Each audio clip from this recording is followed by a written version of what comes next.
the judges chose for me to do as the second piece, and it's titled Boots Beauty. And I wrote it basically because every time I open social media, somebody's giving me a tutorial on how to paint my face, basically, and I was a bit bored of seeing it all the time, so that's what inspired this. There were bright lights, rows of products, youthful assistants with just the right type of look. I was whisked into a chair next to a counter of expensive makeup brands, elegantly shown the latest miracle foundation by perfectly manicured hands. I didn't understand the lingo being spoke as the mineral glow of powder was discussed, but apparently it's robust enough to last 24 hours of snogging and lust.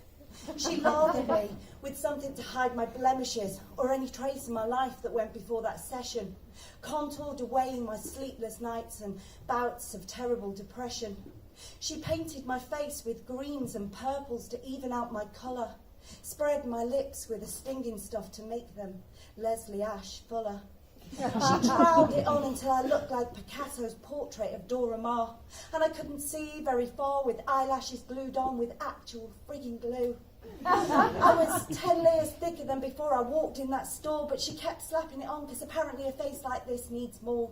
She said, I need darker brows, bigger lips, shiny cheeks, pointed tips of eyeliner and highlighter on the right places. I need contour lines to slim out my jawlines, darker shades to hide the size and structure of my face. I need blemish sticks, bright red lips, hairs tattooed on my brows, and only then I'd be on fleek. I need to emphasise my cheeks, my eyes, make them stand out under layers of metallic disguise. I look like a doll, shiny and new.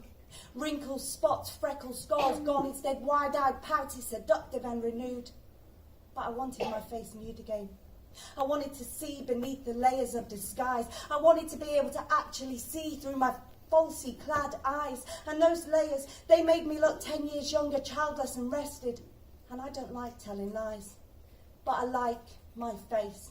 All its blemishes that say I have lived, loved, hurt and survived. I don't want to look like I've been resurrected with product. I like the way I looked before I stepped in that store, and I don't want a sultry false allure. I want my face. All its lines that say I have worried for those I love and cried for those I miss. All the creases on my mouth from smiling and laughing and hours of passionate kisses. All the things about my face my children recognise as a place called home. And I know there are prettier ones out there, and that's okay because I like mine. It's been with me since birth and I think it's still doing fine. So I don't want 20 layers, contour lines, eyeliner tips, tritty pout lips, glue on my eyes, layers of lies that disguise my life, seductive and renewed, shiny and new. I'm not new.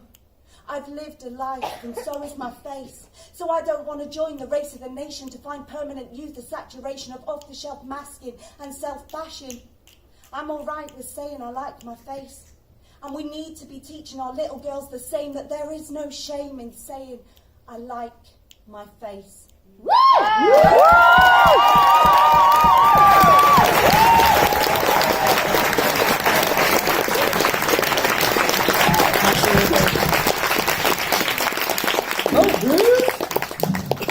Lois, are you ready? It's your time to shine.